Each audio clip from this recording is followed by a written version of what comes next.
நீ பிரபஞ்சம் முழுவதையும் ஆள விரும்பினால் அஸ்வமேத யாகத்தை நீ உடனடியாக செய்தாக வேண்டும். ஏனெனில் அஸ்வமேத யாகத்தின் குதிரை பிரபஞ்சம் முழுவதும் எங்கெல்லாம் செல்கிறதோ அந்த இடத்திலெல்லாம் உன்னுடைய ஆட்சியும் உன் அதிகாரமும் நிலைநாட்டப்பட்டு உன் கட்டுப்பாட்டிற்கு வரும். இதுதான் அந்த அஸ்வமேத யாகத்தின் சிறப்பு. பிறகு ஏன் தாமதம் குருதேவா? உடனடியாக அஸ்வமேத யாகம் செய்வதற்கான ஏற்பாடுகள் தயாராகட்டும். பலியின் பிரபஞ்சத்தையே ஆளக்கூடிய கனவும் அவனுடைய மரியாதையும் இரண்டுமே விரைவில் சுக்குநூறாகப் போகிறது. ஏனெனில் விரைவிலேயே அவனுடைய ஆட்டமும் அவனுடைய அட்டகாசங்களும் முடிவுக்கு வந்துவிடும். அண்ணா, நீ பேசுவதை கேட்பதற்கு மிகவும் ஆனந்தமாக உள்ளது. ஆனால் உண்மைக்கும் கற்பனைக்கும் மிகுந்த வேறுபாடு உள்ளது. இப்பொழுது உண்மை என்ன தெரியுமா? அந்த பலியின் அராஜகம் நிற்கப் போவதே இல்லை. நம் சொர்க்கம் நமக்கெல்லாம் ஒரு கனவாகி போய்விட்டது. இல்லை அண்ணா, நீங்கள் என் மீது நம்பிக்கை வையுங்கள். உங்களுக்கு சொர்க்கமும் கிடைக்கும், நீங்கள் இழந்த மரியாதையும் கிடைக்கும்.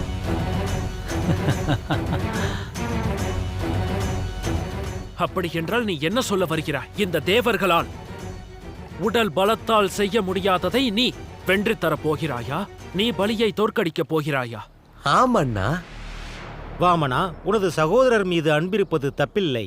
ஆனால் உனக்கு பலியின் பலத்தை பற்றி தெரிய வாய்ப்பில்லை. வேண்டுமென்றால் நேரில் சென்று பார். அனைத்தையும் நேரடியாக நீயே தெரிந்து கொள்வாய். ஏன் அமைதியாக உள்ளீர்கள்? ஏன் எதுவும் கூறாமல் உள்ளீர்கள்?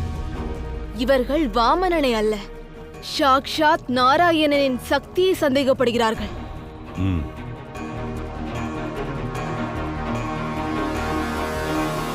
இவனது பலத்தை குறைத்து மதிப்பிடாதே இந்திரா. யார் கண்டார்? இன்று இவன் கூறுவதை செய்து காட்டலாம் அல்லவா? நீங்களாகியதை கூறுகிறீர்கள். தந்தையே, நீங்கள் அனைத்தும் அறிந்தவர்கள். இவனை பாருங்கள். இவன் இருப்பதோ 3 அடி. இவன் எப்படி சாதிப்பான்?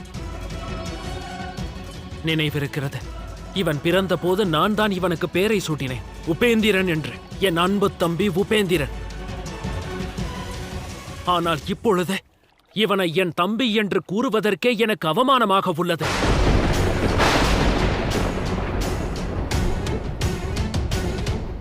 இவன் உருவத்திலோ அல்லது செயலிலோ அல்லது வீரத்திலோ எவரைப் போலவும் இவன் இல்லை. பாருங்கள் தந்தையே, பாருங்கள். போதும், நிறுத்து இந்திரன். நீ இவனது அண்ணன். உன் தம்பியின் உடல்நல குறைகளை விமர்சிப்பது உனக்கு அழகல இந்திரன். மன்னிக்க வேண்டும் தாயே. உண்மை எப்போதும் கசப்பாகத்தான் இருக்கும். ஆனால் உண்மை உண்மைதானே. வாமனனை பாருங்கள். இவனது இந்த உருவம், நிறம், உயரம் இவன் தேவர்கள் போலவே இல்லையே. உண்மையை ஏற்றுக்கொண்டே ஆக வேண்டும். உடல் அளவில் நான் நிச்சயம் சிறியவன்தான் அண்ணா. ஆனால் என்னுடைய ஞானம், என்னுடைய தனித்துவம், என்னுடைய குணம் இவை அனைத்தும் ஓர் நாள் இந்த பிரபஞ்சத்தில் எனக்கு ஒரு மிகப்பெரிய, மிக உயர்ந்த இடத்தை வழங்கும். இன்று நீங்கள் என் உயரத்தை பார்த்து என்னை ஏளனம் செய்யலாம். ஆனால் ஓர் நாள் நிச்சயம் வரும். அன்று நீங்கள் என்னுடைய இந்த உயரத்தை பார்த்து பெருமை கொள்வீர்கள்.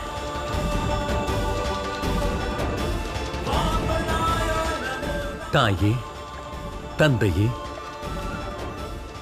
உத்தரவு தாருங்கள்.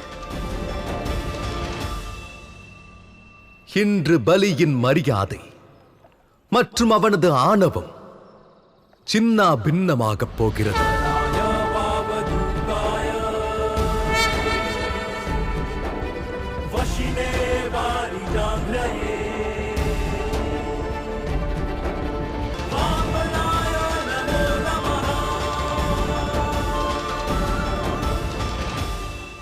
வந்துவிட்டீர்களா? வெகு நேரமாக காத்துக் கொண்டிருக்கிறேன். உங்களது உபநயன சடங்கு முடிந்து விட்டதா? ஆமாம், முடிந்து விட்டது. ஆனால் உங்களுக்கு என்ன கவலை?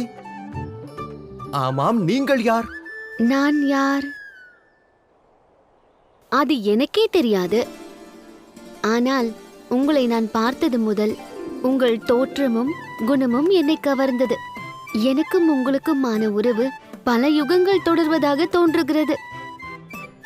அதேபோல் நாம் இருவரும் ஒன்றுதான் என்றும் தோன்றுகிறது. என்னை திருமணம் செய்து கொள்ளுங்கள். பார்த்தீர்களா, நம் இருவரின் உயரமும் ஒன்றாகத்தான் உள்ளது. ஆகையால் இருவரும் ஒருவரை ஒருவர் மணக்கலாமா? இல்லை இல்லை, வேண்டாம் தேவி. நீங்கள் உங்கள் கடமையை செய்யுங்கள். அத்துடன் என்னை என் கடமையை செய்ய விடுங்கள். நான் கிளம்புகிறேன். ஆகட்டும் ஆகட்டும், நீங்கள் உங்கள் கடமையை செய்யுங்கள்.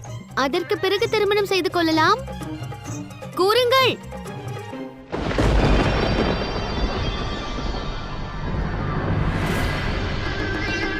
குருதேவா, அஸ்வமேத யாகத்திற்கான ஏற்பாடுகள் தயார். யாகத்தை ஆரம்பிக்கலாம்.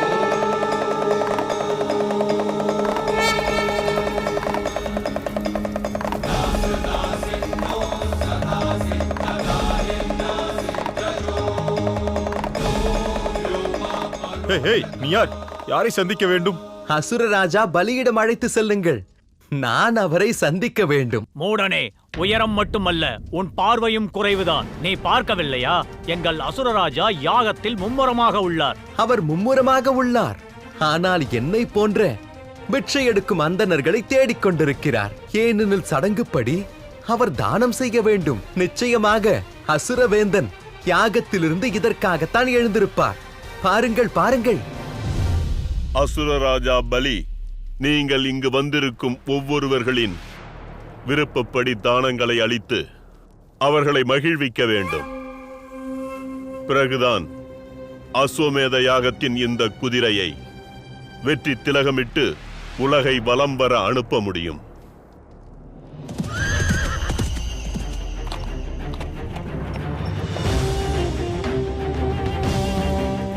அவ்வாறே செய்கிறேன் குருதேவா. இப்பொழுது நீ தானத்திற்கான ஏற்பாட்டை துவக்கு.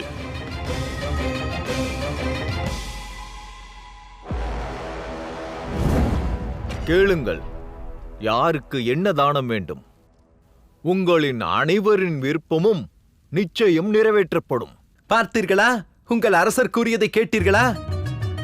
இங்கு அனைவரின் விருப்பமும் நிறைவேற்றப்படும் என்று அவர் கூறுகிறார். ஆனால் இங்கு நீங்களோ என்னை உள்ளே அனுமதிக்க மறுக்கிறீர்கள். தயை கூர்ந்து போக விடுங்கள். இந்த அந்தணன் அருள் உங்களுக்கு நிச்சயம் கிடைக்கும். இல்லை இல்லை, உன்னை நாங்கள் அங்கே செல்ல விட மாட்டோம். என்னை போக விடுங்களேன். இவரை செல்ல விடுங்கள் என்று கூறுகிறேன்.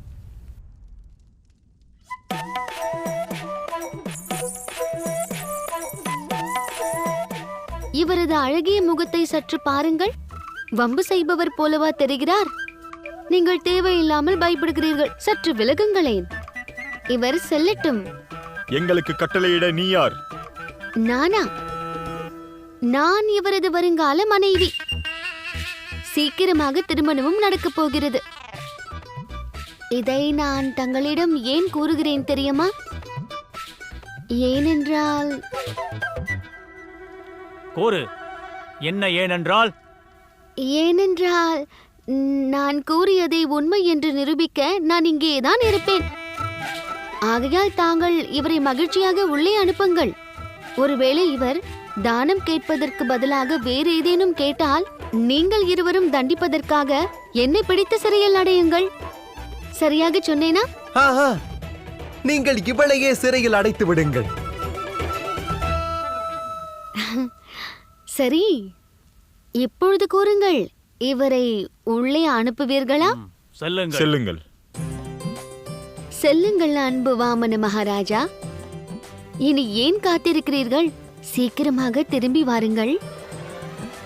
ஏனெனில் அதற்கு பிறகு நாம் திருமணம் செய்து கொள்ள வேண்டும் அல்லவா?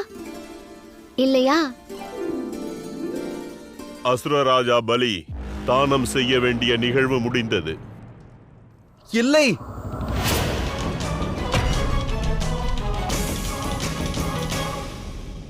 தானம் செய்யும் சடங்கானது எப்படி முடிவடையும்? என் கையோ இன்னும் வெறும் கையாக உள்ளது. எனக்கு எதுவும் கிடைக்கவில்லையே. கேள், உனக்கு என்ன வேண்டும்? இப்படி இல்லை ராஜா. முதலில் நீங்கள் கமண்டலத்தில் உள்ள நீரை எடுத்து சத்தியம் செய்யுங்கள். பின்வாங்க மாட்டேன் என்று கூறுங்கள். சத்தியமா? உனக்கு நான் யார் என்று தெரியுமா? நான் அசுரராஜா மகாபலி. நான் கூறுவதே சத்தியத்திற்கு சமமாகும். எனக்கு தங்கள் வாக்கின் மீதும் தங்கள் சத்தியத்தின் மீதும் எந்த சந்தேகமும் இல்லை. ஆனால் எல்லாம் என் தலையெழுத்து. அதன் மீதுதான் சந்தேகம். அதன் மீது எனக்கு நம்பிக்கை இல்லை ராஜா. என்னை சற்று பாருங்களேன். தானத்திற்கும் தர்மத்திற்கும் தகுதியானவன். இன்று மிகப்பெரிய சிரமத்திற்கு பிறகுதான் தங்களை சந்திப்பதற்கான வாய்ப்பும் கிடைத்துள்ளது. அதனால் தான் கேட்கிறேன். இந்த அஸ்வமேத யாகத்தில் நான் விரும்பும் தானம் எனக்கு கிடைத்தாக வேண்டும். நீங்கள் ஒருவேளை அப்படி சத்தியம் செய்தால் பிறகு உங்களால் முடியாது என்று கூற முடியாதே. ஆகட்டும், நான் சத்தியம் செய்ய தயாராக உள்ளேன்.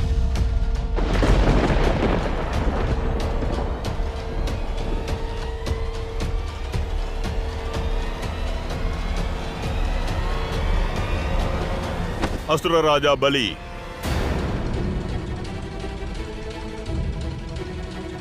என்னமாயிற்று குருதேவா? ஏன் என்னை தடுக்கிறீர்கள்?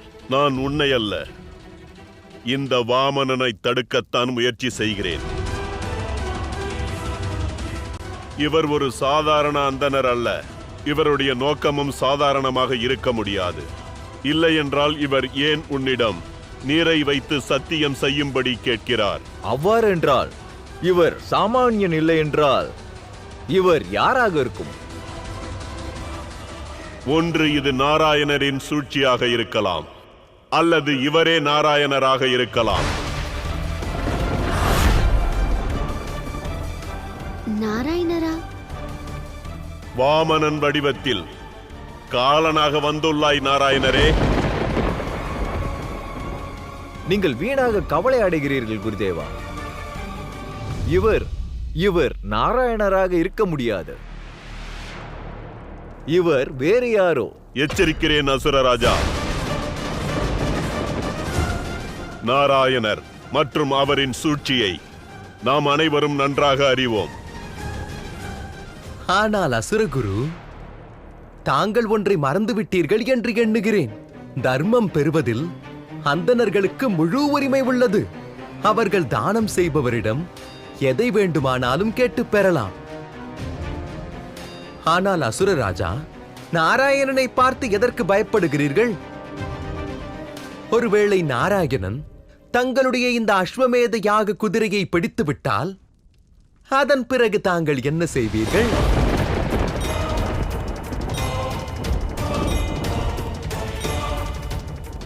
எனக்கு பயமா?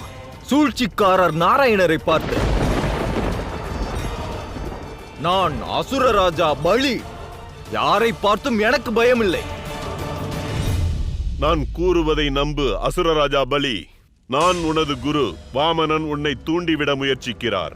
இவர் கூறுவதை கவனிக்காதே. நிச்சயமாக என் மனது கூறுகிறது, இவர்கள் நாராயணரும் நாராயணியுமாகும்.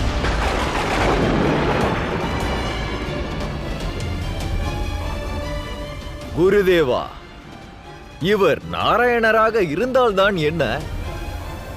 இன்று இந்த பிரபஞ்சமே தான் பார்த்து கொண்டிருக்கிறது. இந்த பிரபஞ்சத்தையே காக்கும் ஒருவர் என்னை நாடி தானம் கேட்க வந்திருக்கிறார். என்னால் இத்தகைய பொன்னான தருணத்தை எப்படி இழக்க முடியும்? இன்று இவருக்கு தானம் அளித்து நானும் என் பெயரும் அழிவற்றதாக மாறிவிடும். குருதேவா, இந்த பிரபஞ்சமே என்று பார்க்க போகிறது. அனைவருக்கும் தானம் கொடுக்கும் நாராயணருக்கு இந்த அசுரராஜா பலி தானம் கொடுத்ததாக இருக்கட்டும்.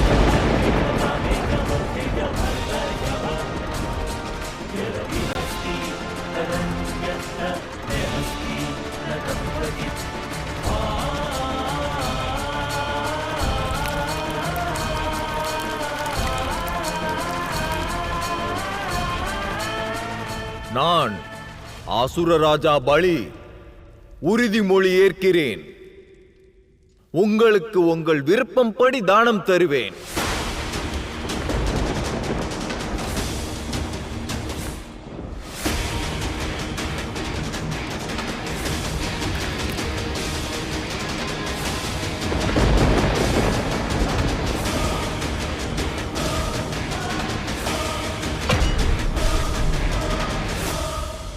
இப்பொழுது கேளுங்கள், உங்களுக்கு என்ன வேண்டும்? தனங்களா, தானியங்களா? இல்லை ராஜா, நான் ஒரு அப்பாவி ஏழை அந்தணன், ஓர் நிலமற்ற ஏழை ராஜா. எனக்கு கொஞ்சம் நிலம்தான் வேண்டும். எனக்கு என்னுடைய காலடிப்படி வெறும் 3 அடி நிலம்தான் வேண்டும். தருவீர்களா?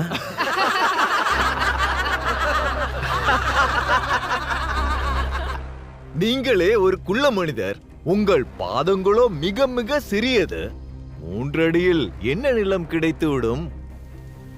என்ன இது? இவரது உயரம்தான் சிறிதென்று பார்த்தால் தானமும் இப்படி சிறிதாக கேட்கிறாரே. வெறும் 3 அடி நிலத்திற்காக இவ்வளவு தூரம் வந்தாரா இந்த அந்தனர்? எச்சரிக்கிறேன் அசுரவேந்தே, இப்பொழுதும் காலம் உள்ளது, மறுத்துவிடு. இவ்வாறு இவர் தானம் கேட்டதிலிருந்தே நன்றாக தெரிகிறது. இது ஒரு சாதாரண தானம் அல்ல, நாராயணரின் சூழ்ச்சியாகும். எனக்கு தானம் தராமல் இந்த யாகம் முழுமையடையாத அசுர ராஜா. எனக்கு என்ன, இங்கு வெறும் கையோடு வந்தேன், வெறும் கையோடே திரும்பிச் சென்று விடுவேன்.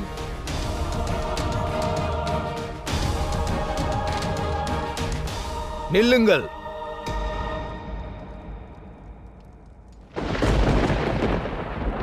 என் சத்தியமும் முழுமையடையும், யாகமும் முழுமையடையும்.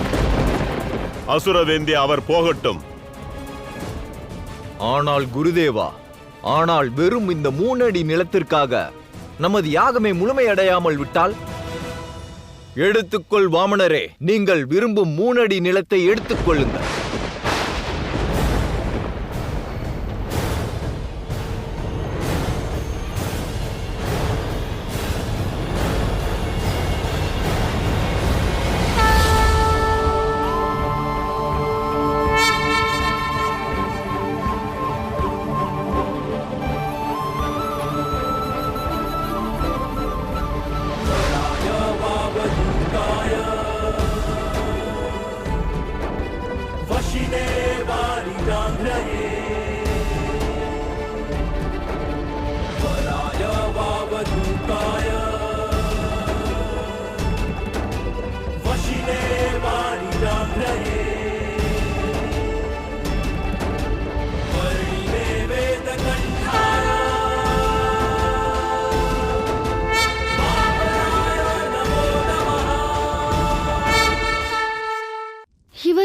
இவர் எப்படி இவ்வளவு பெரிதாகிவிட்டார்?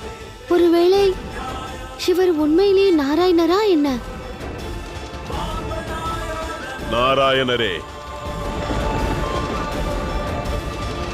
சரி அசுரராஜா, இப்பொழுது என் முதல் அடியாக நான் இந்த மொத்த பூமியையும் எடுத்துக் கொள்கிறேன்.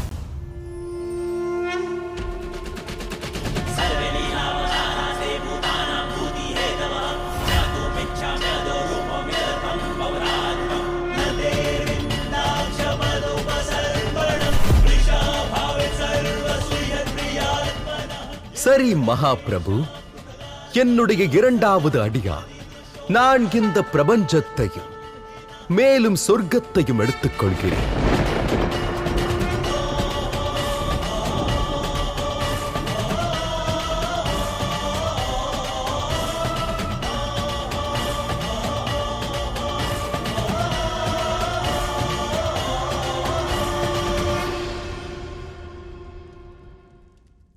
சரிதான பிரபு அசுரராஜா, தாங்கள் என்னுடைய காலடிப்படி 3 அடி நிலம் தருவதாக சத்தியம் செய்துள்ளீர்கள். ஆனால் நானோ 2 அடியில் மொத்த ஆகாயத்தையும் மொத்த பூமியையும் எடுத்து விட்டேன். இப்போது நீங்களே கூறுங்கள், நான் எனது 3வது அடியை எங்கே வைப்பது?